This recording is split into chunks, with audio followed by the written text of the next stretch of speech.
Greetings, viewers, and welcome to another sleight of hand review. Today we're looking at Bucky, the Winter Soldier, from the Falcon and Winter Soldier. This is the Flashback version, as stated here. So it's basically a classic MCU Winter Soldier. They did release, obviously, other versions of him in the Falcon and Winter Soldier, where he had his newer arm, and he wasn't brainwashed, and, you know, he was Bucky again. But, yep, pretty standard Marvel Legends packaging. They're still going with the big window, artwork on either side, and a big write-up on the back. And you can see it says, though Bucky Barnes has fought to become himself again, in his darkest nightmares his greatest fear comes to life. That he is still the Winter Soldier. So yeah, this was, grabbed this from Amazon. I think it's an Amazon exclusive, maybe like a Disney Store exclusive or something like that. I think it's a shared exclusive. But this just came today. Yeah, so let's get Bucky out of the box. We'll take a quick look at him, and we'll see what's cooking. And here's Bucky out of his plastic prison. And as we can see, now I don't have another MCU Winter Soldier from Hasbro to compare to. But this may be reuse of some other figures. Possibly his incarnation from Infinity War and onward. But some of this does look like it's new sculpt. Hold on a sec. I have a cat.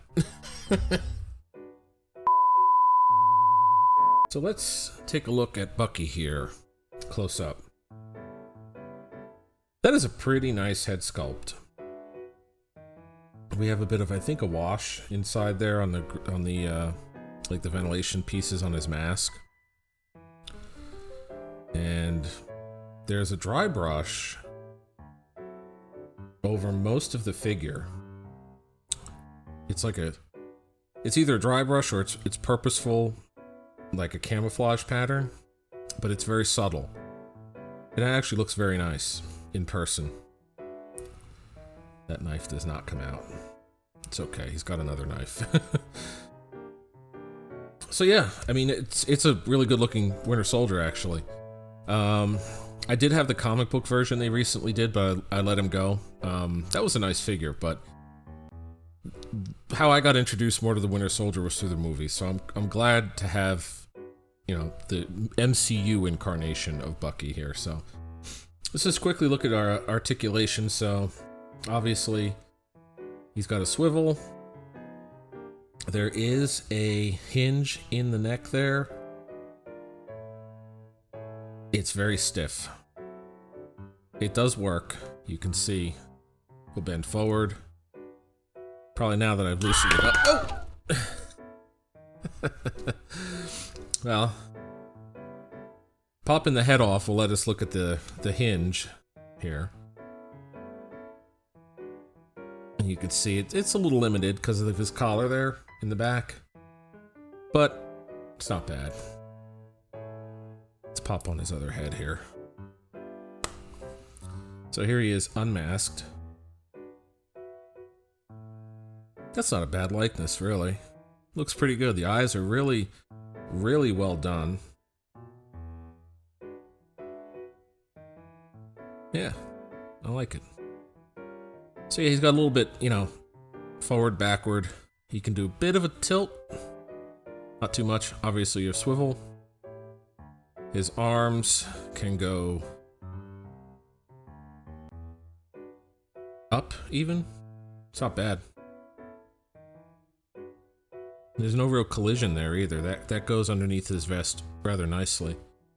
Bicep swivel.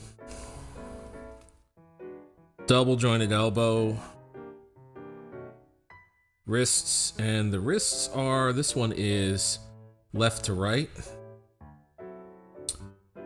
And this one, please be up and down. Oh, it's not up and down. It's also left to right. For gun holding hands, and he's got a lot of guns, it really should be up and down on one hand. Ab crunch, So he goes forward a good bit. Actually, he does not. No, you get collision there.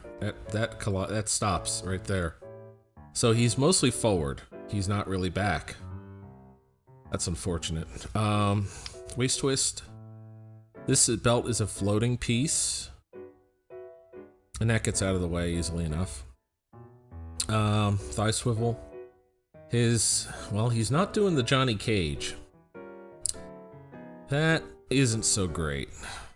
He might not need a full split, really, but the more movement you can get there, the better. Forward, back, but he starts to go out to the side, so he's not quite joining the Ministry of Silly Walks, but he can at least apply. Double jointed knee, that's pretty good. And the knee pad doesn't look terrible. And his feet, they get a good bit back. Not much forward. That's pretty good, but it's not. I mean, there's that, and then you can push it a little further.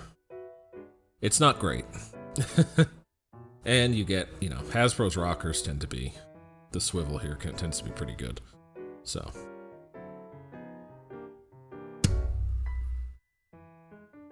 Hang out there for a minute, Bucky.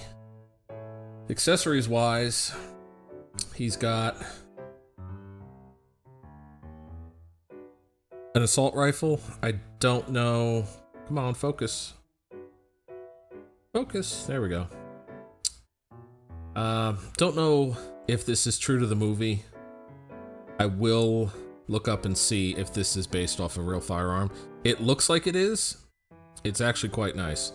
The magazine does not remove, but that is a pretty good, realistic looking gun. There's no wash on it, there's no paint. You could always want something like that, but for Hasbro, they're not so inclined to give it to us, so. Again, I don't know if this is an actual firearm. This does look a little more futuristic and out there. It's got an extended mag on it. Focus. I know it's small. Thank you. It's got an extended mag on it, and he's got another one that does not. So. And no, that does not remove, unfortunately. And he's got a knife. That's decent. The handle's painted, and the blade, it's all cast in silver, and the handle's painted, or it's all cast in black and the silver's painted. I can't quite tell. But it's actually a pretty decent sculpt and looks good. As for storage, he does not have any knife storage or any real weapon storage. That's unfortunately disappointing. This, I guess, is meant to say that's where the knife goes when he's not using it, but they could have put a knife sheath on the back, and he has nothing for guns. He has no hole in his back for his rifle. There's no peg on the rifle. So that's unfortunate, but he's a good-looking figure overall, and I'm pretty happy with it. So we can do some size comparisons. Here he is with another agent. That is a comic book Black Widow from, oh golly. Was it a regular release? Yeah, the gray one was a Walmart exclusive, which I have her as well. But this white suit, pearlescent type, that's a cool figure, mostly because it comes with a lot of these neat weapon effects. I do like that one. Here he is with Flint from the classified line. And since we're talking about, except for Flint here, obviously, since we're talking about other agents along those lines, here he is with Ursa Major. So, final thoughts wise, pretty good figure. I do wish his ab crunch worked a little better. The head articulation isn't too bad, especially considering he has longer hair than normal. Some short-haired characters get better head articulation usually, going back at least. This isn't too bad. It's real middle of the road. It's not going to light up anybody, but I do wish his gun-holding hands performed better. They kind of hold these pistols a little awkwardly, and you can't get that up and down hinge motion on the hand to kind of compensate for any funny business there. But you get 2 head sculpts, one of them masked. They both look great. I really like the head sculpts. The body is, it's pretty good. He does look like I'm looking at his boots right now. He looks like he's wearing a pair of Crocs, actually. But he's got some big booty feet on there. Big booted feet. But yeah, overall, nice figure. This is pretty good. I'm glad to have him. So yeah, if you liked any part of the review, feel free to leave a like, give me a subscribe, that'd be nice. Leave a comment, that's great too. Happy to talk about anything really. It doesn't have to be on the topic of the video, but it would be good if it were about figures at least. Collecting, that'd be great. So yeah, and given what's going on in the world today, all I can say is try to be a force of good. There's a lot of evil out there, and there's a lot of unpleasantness, and don't be a part of that. It's not good for you, it's not good for anyone around you, and we need better people in the world doing better things. So from myself and Bucky here, when he eventually becomes a good guy, take care of yourselves and each other.